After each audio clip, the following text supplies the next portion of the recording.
Pada zaman dahulu kala di tepi hutan tinggal seorang anak bersama ibunya. Anak tersebut bernama Cut Candi. Ayahnya telah lama meninggal dunia.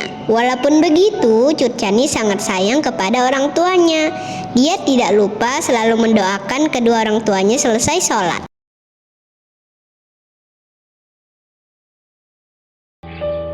Teman-teman, jangan lupa setiap habis sholat kita doakan kedua orang tua kita ya, karena mereka yang sudah menyayangi dan merawat kita dari kecil.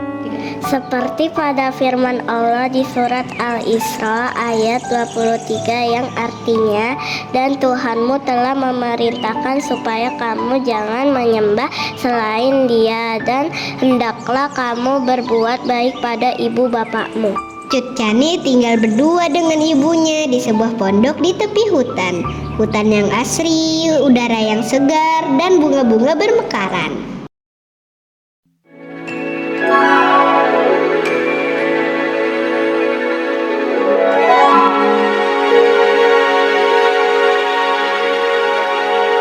Melati kenanga mawar bakung cempaka dahlia kamboja semua bunga. Sungguh cantik rupanya, lagi harum baunya. Melati kenanga semua bunga.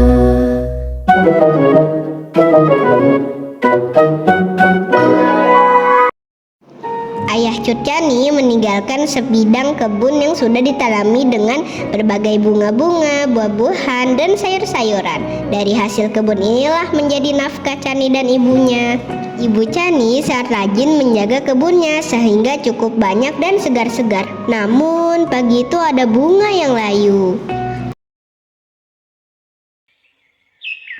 Pagi ini cerah sekali ya. Iya, matahari bersinar dengan cerah. Kamu kenapa kuning? Sepertinya kuning butuh air. Bertahan ya, sebentar lagi ibu datang. Iya betul, ibu akan datang dan menyiram kita. Semangat ya kuning. Pagi hari itu Ibu Candi pergi ke kebun. Seperti biasa, ibu akan menyapa bunga-bunga di kebun. Selamat pagi bunga-bunga yang cantik. Selamat pagi, Ibu. Kamu kenapa kuning? Kuning butuh air, Bu. Maaf ya, semoga setelah ini kamu kembali segar.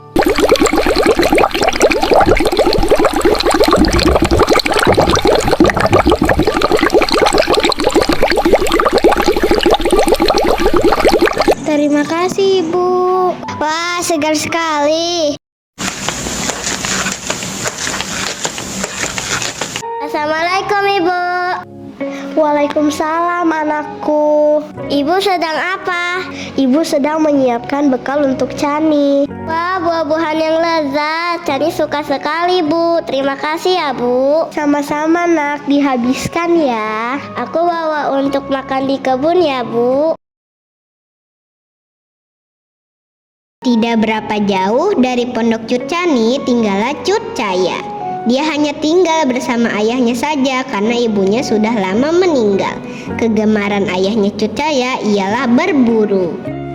Setiap pagi hari berangkatlah ia dengan membawa pedang dan tombak untuk berburu bersama teman-temannya. Ada kalanya ayah membawa daging, tetapi tidak jarang juga pulang dengan tangan hampa.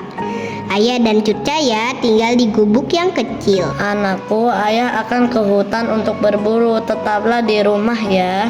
Baik ayah, hati-hati ya. Ayah, aku akan menunggumu sambil bermain ya. Baiklah, kamu juga hati-hati ya. Bila ayahnya pergi berburu, tinggal Cut Caya bermain sesuka hatinya. Ketika bermain, ia menyimpan bekal daging. Bila ia lelah atau lapar, diambilnya daging lalu dimakannya sebagai makanan. Sambil menunggu ayahnya pulang, dia bermain di sekitar gubuk saja. Karena terlalu asik bermain dan berjalan-jalan di sekitar hutan, tanpa disadari Cut Caya semakin jauh dari rumah. Tiba-tiba Cut Caya terjatuh karena tersandung akar pohon yang cukup besar.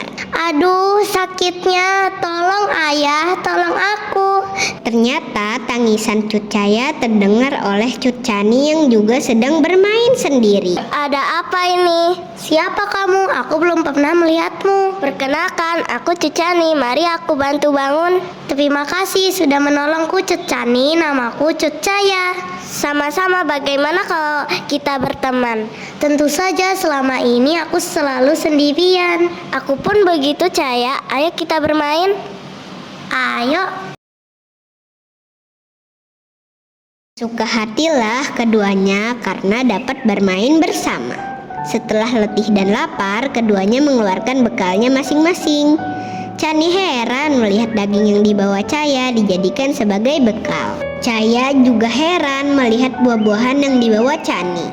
Sejak pertemuan itu, Caya dan Cani selalu bermain berdua. Bila mereka merasa lelah, masing-masing membuka bekalnya. Mereka saling mencoba dan merasakan bekal temannya. Cani, sahabatku, dari mana buah-buahan segar ini? Buah-buahan ini dari kebunku sendiri, hasil jerih payah ibuku. Kalau kamu, dari mana kamu dapat daging ini? Ayahku yang memperoleh daging ini karena ayahku suka berburu. Mulai hari itu mereka saling berbagi bekal makanannya. Caya membawa daging untuk Cani agar dibawa pulang. Begitupun dengan Cani yang berbagi buah-buahan dengan Caya. Teman-teman jangan lupa berbagi ya. 2, 3. Dari Abdullah bin Salam, Nabi Sallallahu Alaihi Wasallam bersabda, wahai manusia, tebarkanlah salam, bagikanlah makanan, dan sholatlah pada waktu malam ketika orang-orang sedang tidur.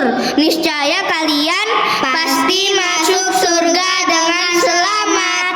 Oleh karena itu, memberi makan sekaligus dengan menyebarkan salam menunjukkan hilangnya rasa takut dan kefakiran. Akhirnya hati sesama muslim akan semakin dekat. Hubungan silaturahmi akan semakin kuat.